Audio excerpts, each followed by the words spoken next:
Good afternoon. I want to say thank you for coming to our Safe Showings workshop, our real estate agent safety school. I know as agents that you all lead very busy lives, and I'm just glad you took the opportunity to come in to learn from our training to help you be safe in the field. Our training has been designed specifically for you, and we've even given it a special word. Our acronym is SOLD. We thought that would be a word that you would like, and it would be fun to hear. But our acronym, our SOLD, has a special double meaning as well, because it's all about you being safe. The S stands for situational awareness. We're going to talk about the reticular activating system, normalcy bias, and focus lock. Never thought you'd be going to science class coming to get some safety training, did you? Then the second one we're going to, for the O, is OODA loop. And we'll discuss that in a little bit of detail, but it's mainly about having a plan and the muscle memory and for you to, and in that plan. The L is level the playing field. We're going to talk about weapons and perfect practice. And then D is decide to win, and that is very important. We want you to be staged for protection, empowered, and have escape routes. So the first letter in our SOLD acronym is situational awareness. It's a superhuman-like ability to observe your surroundings and make detailed assessments about your environment. This is taught to soldiers, law enforcement officers, government agents, and it's very important for you to know as well. It gives you the opportunity to identify a threat seconds before everyone else to keep you safe. It helps you to make better decisions in all aspects of your life. So not only while you're on the job and you're showing a home, but when you're taking care of your own family, whether it be your children or your parents, you're going to have that skill set to detect danger seconds before it starts. But it is a skill, and it must be learned.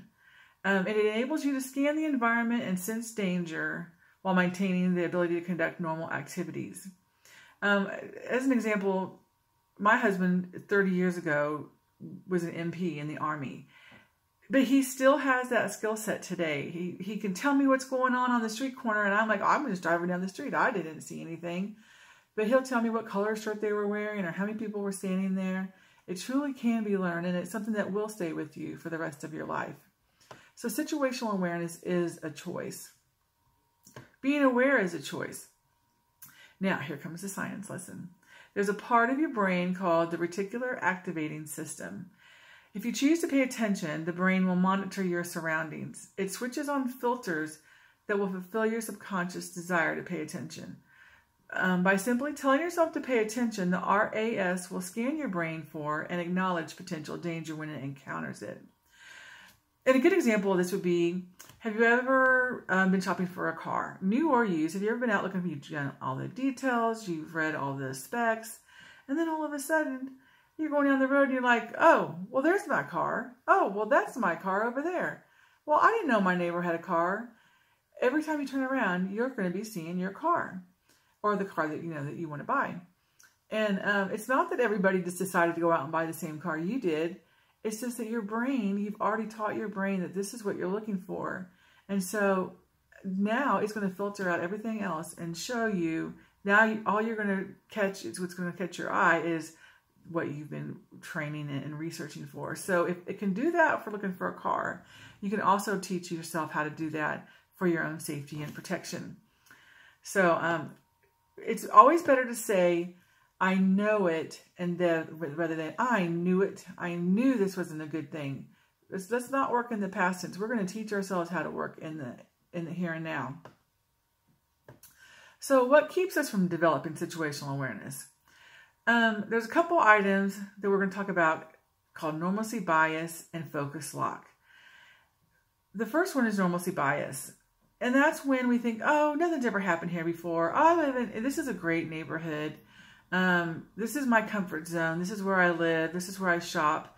And everything's always been great. And that's our normalcy bias. Be thinking that since nothing's ever bad before, nothing's ever going to happen bad, in the future. And that can be a problem. And so we need to always approach everything as if it could be danger for the first time. So there's another interrupter of situational awareness called focus lock.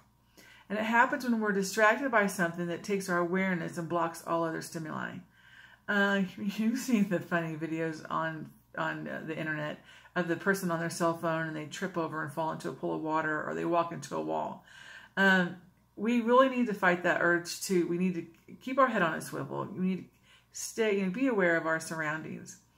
So focus lock, even, and I know I do this. I want to talk to somebody. I want them to know I'm engaged with them and I'm listening to them. I miss everything that's going on around me as I listen and focus on them intently. And that's a focus lock. So I know you want, as a great real estate agent that you are, you want to pay attention to your customer, but you also need to be watching your surroundings while you're doing that. So on to our next slide is the O, and that's the OODA loop. Stands for observe, orient, decide, and act. And then the OODA loop was developed by the United States Air Force to train fighter pilots. They're saying whoever cycles through the OODA loop the fastest wins. And so there's a fun game you can play to go along with that, but if we have time, we'll try to do it here. But it's also associated with the situational awareness as defined by color codes. So the different codes are, it's it's a lot of fun to learn this. And I can't wait to share this with you. So white is unprepared and ready to take action. Yellow is prepared, alert, and relaxed. Good situational awareness. Orange is alert to probable danger and ready to take action. Red is action mode, focused on the emergency at hand. And black is panic, breakout of mental and physical performance. So it's a lot to take in, a lot to learn. So a fun way to remember this is by associating it with how we drive, our driving skills. So white would be what we call zoned out. You know, when you get in your car and you turn the radio on and you've gone from point A to point B and you don't remember how you got there, but you're there, that is tuned out. That's living life in the white unprepared zone. And that is not where we want to be. Yellow, we're prepared as a driver. So same situational awareness. Yellow is if we were driving a car, would be relaxed, defensive driving. You're driving along, you're rested. You can go like this for hours.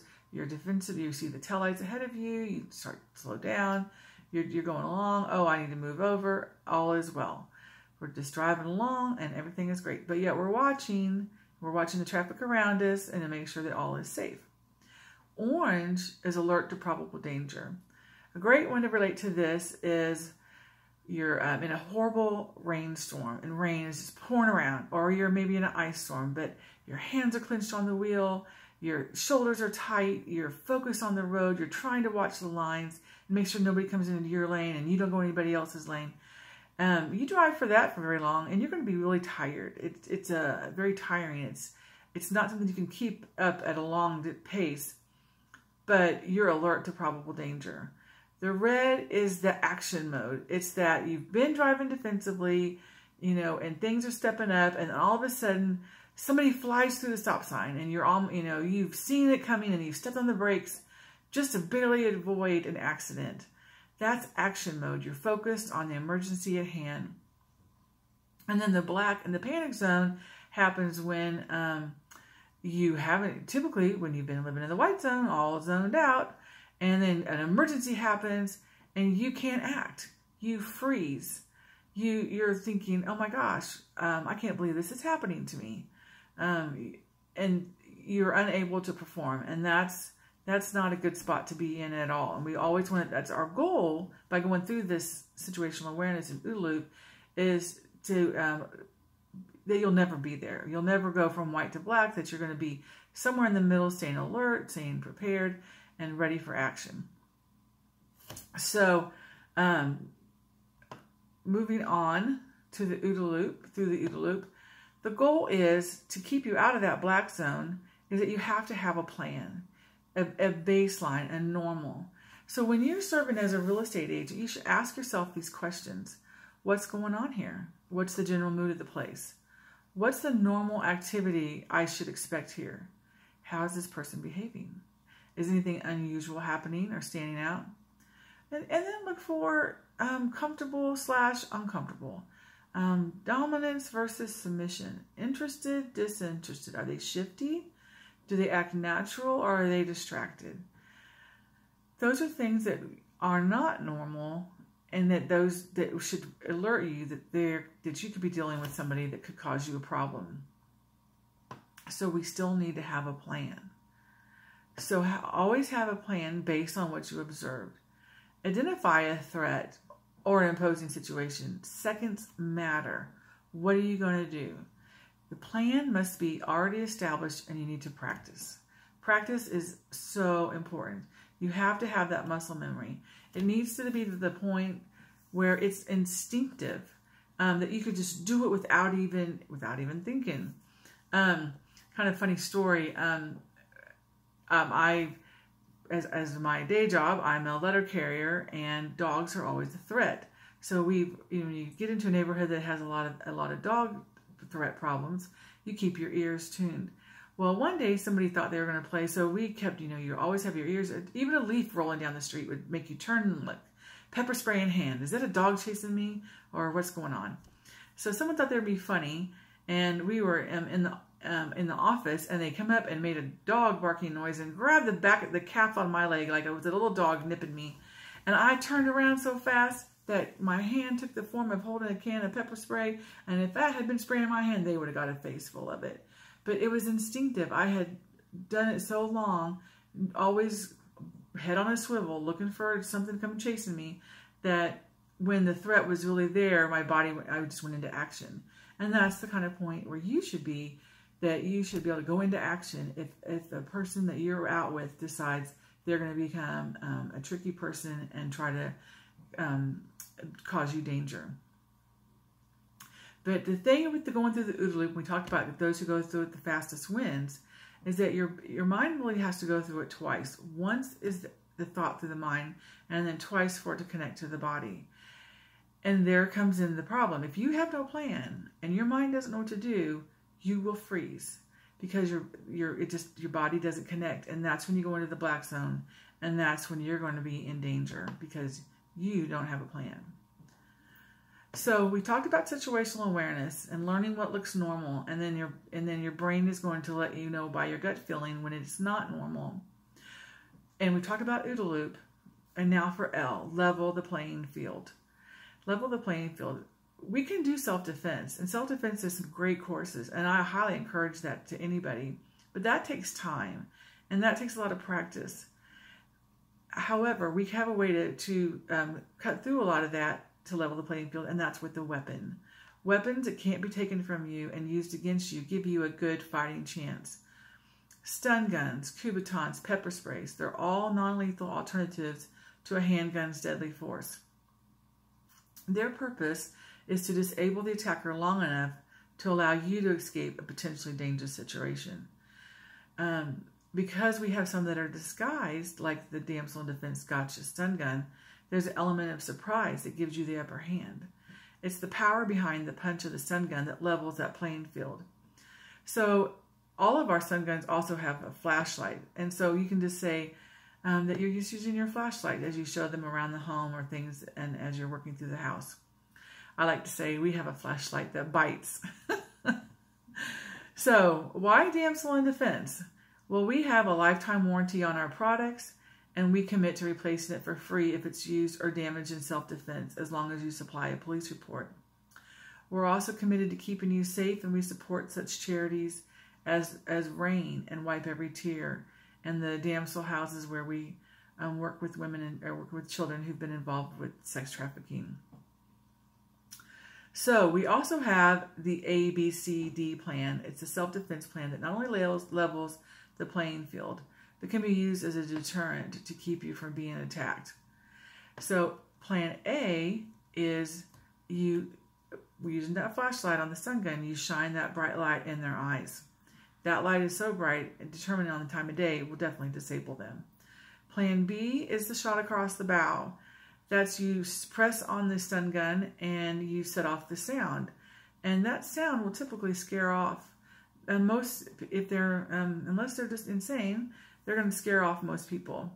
C is if you actually have to touch them. If you That's how our stun guns work. They are pain compliant. You touch them with on the part of their body with the largest muscle mass, and it will disable them there.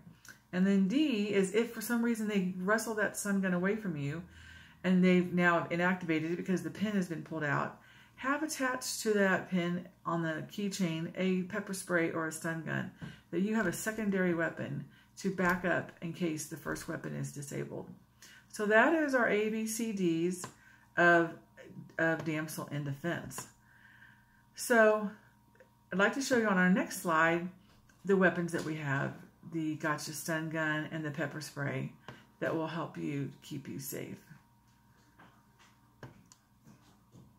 And then just D stands for decide to win. And that is where your life is worth the fight. You need to keep that mental awareness in your mind, in the forefront of your mind at all times, that your life is worth fighting for. You need to stage your home, stage your car, and your open house. You must be well practiced, well staged, and a muscle memory and a plan on how I will win. Put a pepper spray in the drawer or the medicine cabinet. Place a striking tool above the door. Know that you have a weapon. Be empowered and know that you can fight and you can win. Reduce your risk of becoming a victim of violence. Have situational awareness. Practice OODA loop, develop muscle memory, and know that your life is worth fighting for. Develop an escape plan if you need to run. Know your surroundings and have this plan routed in advance. Use all the safety precautions education that you've been taught as a real estate agent combined with this presentation and win. Thank you so much for having me out. I look forward to helping you with any questions you might have.